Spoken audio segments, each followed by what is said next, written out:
দেখুন, বিষয় হচ্ছে আমরা যদি হত্যার বিনিময়ে হত্যাতে যাই, তাহলে তৃণমূলের বর্বর অসভ্যদের সাথে সভ্য বিজেপির পার্থক্যটা কি করে বোঝা যাবে? মানুষ আমাদেরকে দায়িত্ব দিয়েছে বাংলার উন্নয়ন করা। আমরা বাংলাকে সোনার বাংলা করব, এই প্রতিশ্রুতি আমরা দিয়েছি।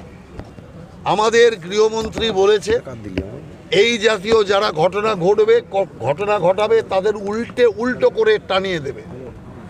অতএব উল্টো করে টানানোর কথা যখন বলেছি, তখন উল্টো করেই টানানো হবে, কিন্তু যাই হবে আইন মোতাবেকে হবে। আমরা যদি এখন তৃণমূলের মতো বোম বাঁধার জন্য সব কার্যকর্তাকে রিলিজ করে দিই, তাহলে স্বাভাবিকভাবে পশ্চিমবাংলা সেই কংগ্রেস আমল থেকে যে বোমের বারুদের গন্ধ শুকে এসছে, তাই আমরা মায়ের কোল খালি করাতে চাই। অতএব সেই কারণের জন্য যারা অত্যাচারী, যারা অসভ্য বর্বর, সেই অসভ্য বর্বর তৃণমূল কংগ্রেসকে শুধু সরকারটা আর দুদিনের মধ্যে আসবে, তারপরে দেখবেন কি করে ব্যাকাকে সোজা করতে হয়, কি করে গণতন্ত্র হত্যাকারীকে গণতন্ত্রের পাঠ পড়াতে হয়, আপনারা দেখবেন। পশ্চিম বাংলাতে তৃণমূল কংগ্রেস সাফায়া হয়ে গিয়েছে। ভবানীপুরেও তৃণমূল কংগ্রেসের অস্তিত্ব নেই। হতাশ তৃণমূল কংগ্রেসের নেতা নেত্রী বাচ্চাদের মতো খেলা শুরু করেছে, পদত্যাগ করব না, পদত্যাগ করব না। যখন দেখছে পদত্যাগ না করেও সরকার পরিবর্তনকে আটকানো যাচ্ছে না, তখনই হতাশ তৃণমূল কংগ্রেস। আমরা বিশ্বাস করি একদম ওপর জায়গা থেকে প্ল্যানিং হয়েছে, আর প্ল্যানিং করে একদল সুপারি কিলারের হাতে পুরো এই হত্যাকাণ্ডের ক্ষমতা দেওয়া হয়েছে। বিষয়টা এরকম, তোকে পারছি না, তোর সাথীকে তো পেয়েছি, ঠিক এই জাতীয় একটা ব্যাপার। অনেকে বলবে কেন আপনারা তৃণমূল ভাবছেন, যত বর্বরতা তো তৃণমূলের। এই জেতার পরে আমাদের 3 জন কার্যকর্তা খুন হয়েছে, শুভেন্দুদার পিয়ে বাদ দিলে কার্যকর্তা 3 জনই তৃণমূল কংগ্রেসের হাতে খুন হয়েছে।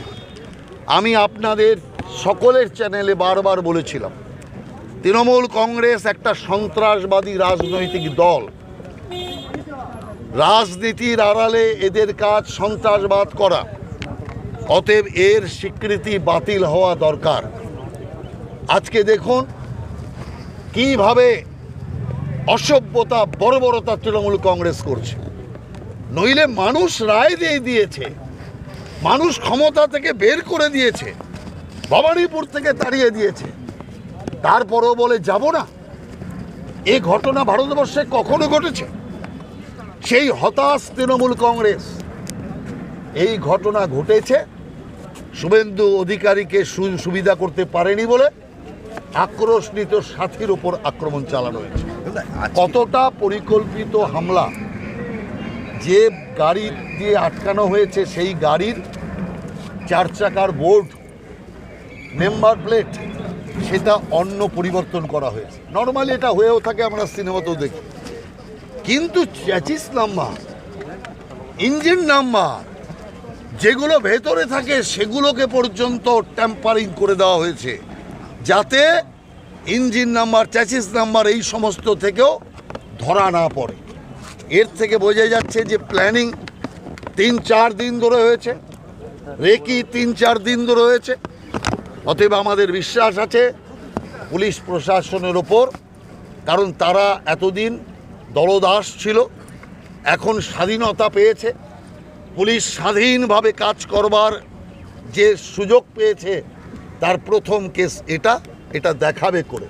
তৃণমূল কংগ্রেস বলছে যে সামনে কোনো নেতা এসে বক্তব্য রাখার সাহস পেল না, একটা সোশ্যাল মিডিয়ায় বক্তব্য দিয়ে দিয়েছে আদালতের নিগরানিতে, আদালতের তত্ত্বাবধানে সিবিআই ইনকোয়ারি হোক। আরে আদালতের তত্ত্বাবধানে সিবিআই ইনকোয়ারি যখন আপনারা সরকার ছিলেন দরকার পড়তো, তার কারণ সিবিআই ইনকোয়ারি করত, পুলিশ সমস্ত তথ্য পাচার করত, লোপাট করত। কিন্তু আজকে আর দরকার হবে না। আজকে কেন্দ্র বিজেপি সরকার, রাজ্য বিজেপি সরকার, অতএব তথ্য লোপাট করার কাজ আর হবে না। স্বাধীনভাবে পুলিশ কাজ করতে পারবে। এই যে হিংসা হচ্ছে, কালকে আমরা পরিষ্কার ডিজি এবং আমরা চিফ সেক্রেটারি, হোম সেক্রেটারিকে পরিষ্কার চিঠি দিয়ে জানিয়ে দিয়েছি যে রং দেখার দরকার নেই। সন্ত্রাসবাদ যে করবে, হিংসা যে করবে, তার বিরুদ্ধে ব্যবস্থা নেই। পশ্চিমবাংলায় আজ পর্যন্ত কোনো রাজনৈতিক দল এই সাহস দেখাতে পেরেছে? এটা বিজেপি দেখিয়েছে। সেই কারণে এটা পরিষ্কার বোঝে যে আমরা হিংসা চাই না। কিন্তু হিংসা চাই না মানে আমাদের যে কার্যকর্তা, আমাদের যে কর্মীর, তার এক ফোঁটা রক্তের দাম আমরা জানি। অতএব সেই কারণে ওই রক্তের পুরো হিসাব নেওয়া হবে। কিন্তু রক্তের বদলে রক্ত নয়, খুনের বদলে খুন নয়, আইনের শাসনের মাধ্যমে যারা হত্যাকারী এবং যারা হত্যার ছক দিয়েছে, যারা এই হত্যাকারীদের কাজে লাগিয়েছে, তাদের বিরুদ্ধে কঠোর শাস্তিমূলক ব্যবস্থা নেওয়া হবে, এ বিশ্বাস আমরা রাখি। স্থানীয় হোক আর যা হোক, বর্ডারটা কে দিয়েছে সেটাই তো হচ্ছে ব্যাপার। অর্ডার কে দিয়েছে?